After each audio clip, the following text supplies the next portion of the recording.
Okay guys, it is finally time.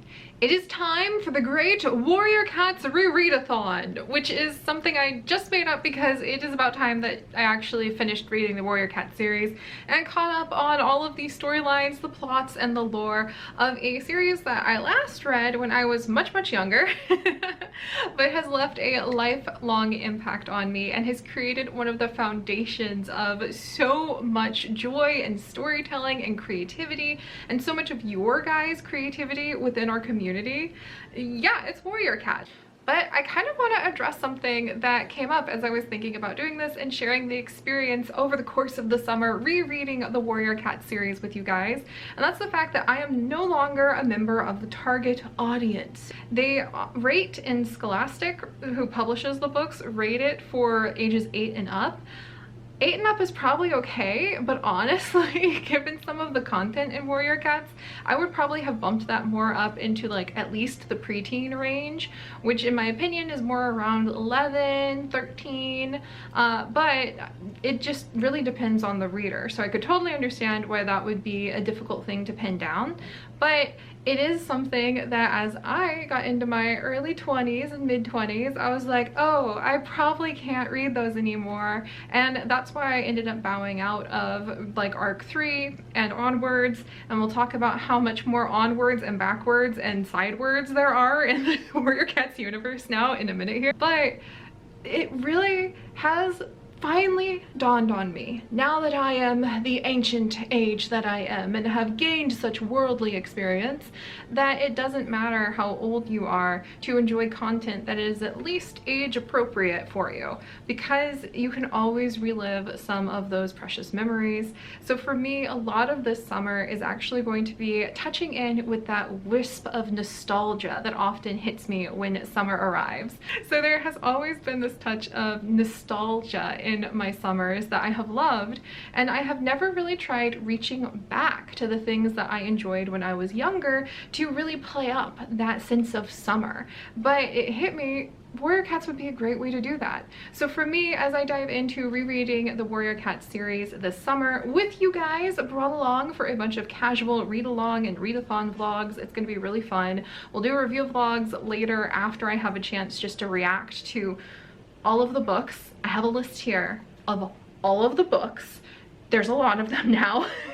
I mean, I'm a fast reader. I am a ridiculously fast reader, to be honest, but this might be a little bit much even for me to finish in the course of one summer. So we're gonna have to see how far we get.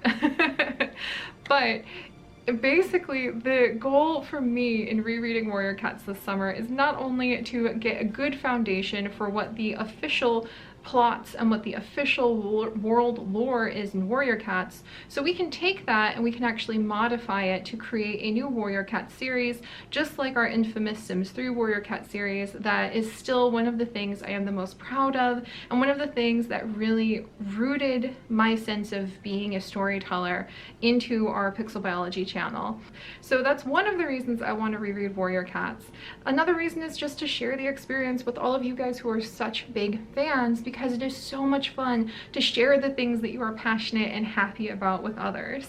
So that's also a big part of it. And then a huge part of it is for that nostalgia that I was just talking to you guys about, that touch of whimsy, being able to kind of reach back into the past for the sake of really making summer feel kind of like summer vacation and sort of just celebrating some of the things that made my childhood so happy. And then also going back to reread and try to understand. I want to find the ghost of Siri of all that time ago, and I want to hang out with her now as a grown adult and be like, what was it in here in this book that made you so happy that it stayed with you for so many years? And what is it in this book series that ended up being a seed that, little did you know, would help you build a community of thousands and thousands and thousands of people who also love whatever is inside of these books? So that's one of the biggest reasons I want to reread Warrior Cats, is not so much for the actual plot or the actual stories or the actual characters. I'm hoping, optimistically, I will enjoy those things too. I fully ask the right to read a little critically, understanding I am no longer the target audience of the younger, like preteen age, but it's fun to go back and reread some of that stuff as an adult so that you can kind of compare and contrast what you think about it then and now. Also being aware that 20 years can sometimes result in a lot of change in how literature is developed and how literature is written, and for what is considered appropriate and no longer appropriate in literature. We'll talk more about all of that stuff later. But the biggest core reason I want to go back and reread these is to find the seed of what makes it such a special series for so many of us. What makes it so that we loved it so much and people have created so many original cat characters? What is it to the fact where like at least half, or not more than half, of like the patrons that we have over in our Patreon Discord have all admitted to having done Warrior Cat roleplay at some point in their life? What is it that makes Warrior Cats so special? That's the thing I really want to be looking for while I do this reread, other than just lore, other than just sharing the fun with you guys, is that seed of what was so special.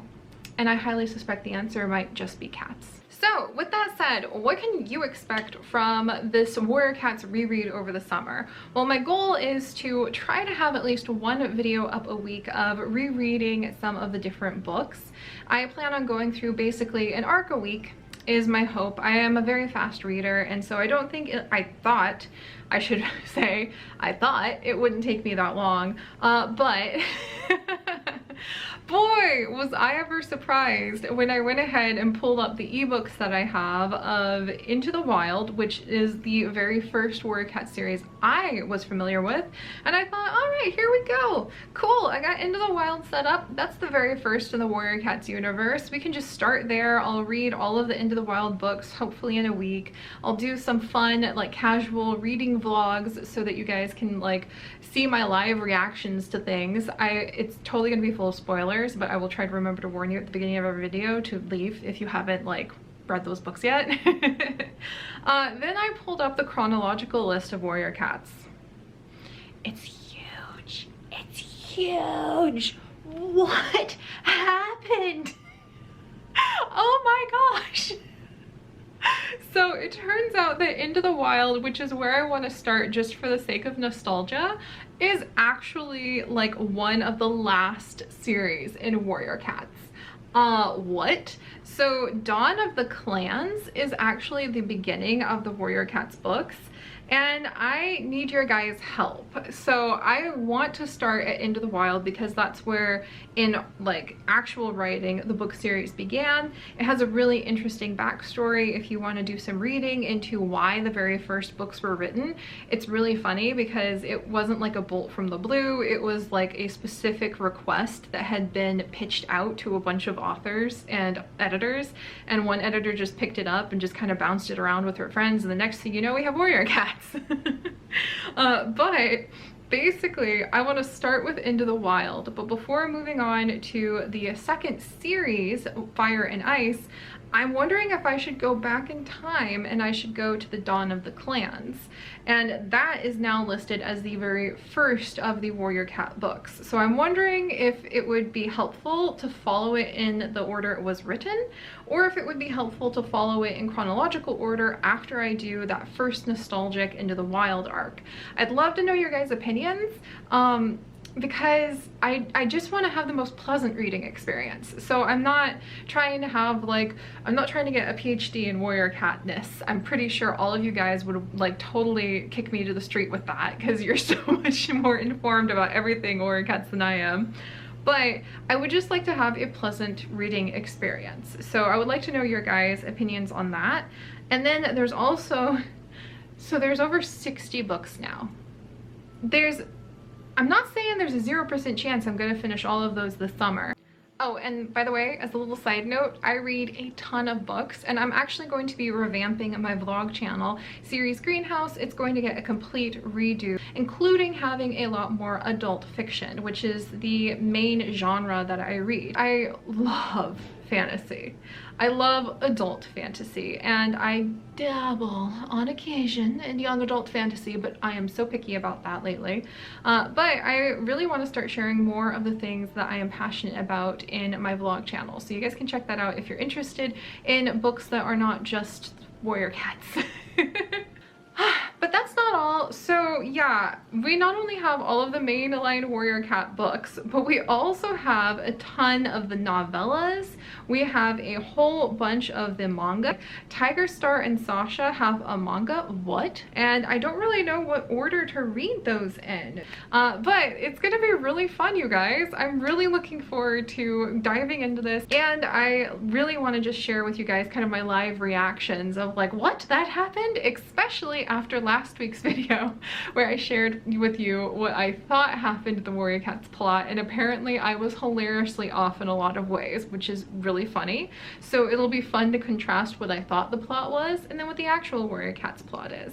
But for the most part, this is meant to just be a really fun way to dive in and share the excitement of the books and the world with all of you guys. I hope you guys will join me. I think it's going to be a lot of fun. I kind of think it's hilarious because once again, Siri has managed to get herself a cake that she took a bite out of that was bigger than she thought, and now I have to chew it because I said I was going to try to reread all the Warrior Cats books. Does it count as reread if I've never read them before? Haha, loophole! Woo! I might get away with only having to read the first 3 arcs over the summer, but I am going to do my best to go ahead and try to read all of the Warrior Cat books. The words by the end of the summer tried to come out of my mouth, and I think honesty and integrity stopped them. I will try my best to read all of them at a fun pace and share the experience with you guys. And from there, I think our excitement and the curiosity about what our own Warrior Cat stories could be are probably going to take even deeper roots, and who knows where that will go if I can ever get Sims 3 working again. But one step at a time. So alright guys, if you have any suggestions of reading order, or if you just want to say what your favorite book is with no spoilers, please, not yet, not yet. We can share spoilery stuff on future vlogs, but not yet. But if you want to let me know which one you're really looking forward to me stumbling upon, I would love to know, and then we'll dive in. I already have the first ebooks pulled up. I used to have the physical ones, but I'm a good auntie and I gave them all to my niece. Darn. I'm glad she has them. But I have them pulled up and I will start reading them and just giving you guys my thoughts as we go. It's gonna be fun. I forgot to keep scrolling. There's a 3rd and 4th section with more books. Oh my gosh. There's like at least 30 more books I didn't even see. Oh my gosh.